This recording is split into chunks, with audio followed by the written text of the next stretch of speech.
এইবাৰ মই লৈ আহিছোঁ ৱাছ কটনৰ কাপোৰ এযোৰ। ৱাছ কটন মানে কি ৱাছ কটন মানে কি জানে নাই, এই কাপোৰযোৰ আপুনি পটকৈ ধুই দিব পাৰে। কাপোৰযোৰ আপুনি পিন্ধক, অকণমান ঘাম লাগিল বা ক'ৰবাত কিবা এটা লাগিল, তেতিয়া আপুনি কাপোৰযোৰ পটকৈ ধুই দিব পাৰে। ধুলেও তাৰমানে কাপোৰযোৰ একো নহয়। এইটো কাৰণে এই কাপোৰযোৰৰ নাম হ'ল ৱাছ কটন। মই মানে দোকানক সুধিলোঁ যে এইটো কাপোৰটোৰ নামটো কি কাৰণে ৱাছ কটন হ'লে, কিন্তু কাপোৰযোৰ একদম লাহি পাহি আৰু কাপোৰটো ধুলে নষ্ট নহ'ব, এইটো এটা কথা আছে। এইখন চাদৰ হয়, এইখন মেখেলা চিম্পুল হয়, আৰু এই চাইড পাৰিটো এইটো হ'ব, আৰু ব্লাউজ পিচটোতো সেই এইটো থাকিব। ব্লাউজ পিচটো কাপোৰযোৰ মানে ধুনীয়া হয়। কাপোৰযোৰ আপোনাক সেইটো মই নকওঁ কাপোৰযোৰ বেয়া বুলি। ব্লাউজ পিচটো এটা থাকিব, কিন্তু কথাটো হ'ল এইযোৰ আপুনি ধুবলৈ কোনো চিন্তা কৰিব নালাগে। এইটো ব্লাউজ পিচটোতো বুটা আছে, এইখিনি সৰু সৰু বুটা দি দিছে। তাৰমানে ৱাছ কটন কাপোৰযোৰ আপুনি পিন্ধক, আৰু অকণমান ঘাম লাগিল কিবা লাগিল, ঘৰত সৰু সুৰা কিবা পাতিলে আপুনি পিন্ধিবলৈ বহুত ভাল আৰু কাপোৰযোৰ। সেইটোৱে ক'লোঁ।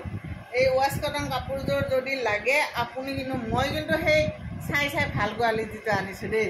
এইবিলাকৰ চব 3টা 4টা কোৱালিটি আছে, সেইটো কাৰণে মই ক'লোঁ। আৰু এই কাপোৰযোৰৰ আপুনি কিন্তু মোৰ পৰা 1800ত ল'ব লাগিব, 1800 টকা। এতিয়া আপুনি ক'ব পাৰে কোনোবাই 1500 দিয়ে, কোনোবাই কিবা দিয়ে, সেনেকৈ ক'ব পাৰে, কিন্তু মই মাত্ৰ 5যোৰ কাপোৰ আনিছোঁ, চিলেক্ট কৰি আনিছোঁ। গতিকে এই চিলেক্ট কাপোৰকেইযোৰ কিন্তু ৱাছেবল হয়। এইযোৰ আনিছোঁ, মই দেখাই দিম কোনযোৰ আনিছোঁ। মই বাছি বাছি আনিছোঁ কেইযোৰমান। এইযোৰ আনিছোঁ, এইযোৰৰ ৰংটো কি ধুনীয়া লাগিছে, আৰু ডিজাইনটো চাওক না, এইযোৰ পিন্ধিলে কিমান মৰম লাগিব। 1800, 1800 টকা, ৱাছেবল, ৱাছ কটন। তাৰপিছত এইযোৰ ৰংকেইটা চাই আনিছোঁ দেই মই। এইযোৰো ইমান ধুনীয়া লাগিছে, বিৰাট ধুনীয়া। এইখন মেখেলা হয়, 1800 মেখেলা, এখন চাদৰ। মানে ৱাছ কটন এইযোৰ বহুত ভাল পাব আপুনি, গৰমত পিন্ধিও বহুত ভাল পাব। কাপোৰটো মই চাই মেলি আনিছোঁ। তাৰপিছত এইযোৰ আনিছোঁ মেৰুনত, বিৰাট ধুনীয়া।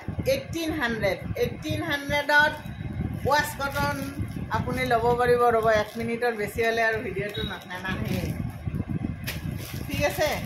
গতিকে ৱাছ কটনৰ এই কেইযোৰ কাপোৰ আপুনি চাব পাৰে, কিন্তু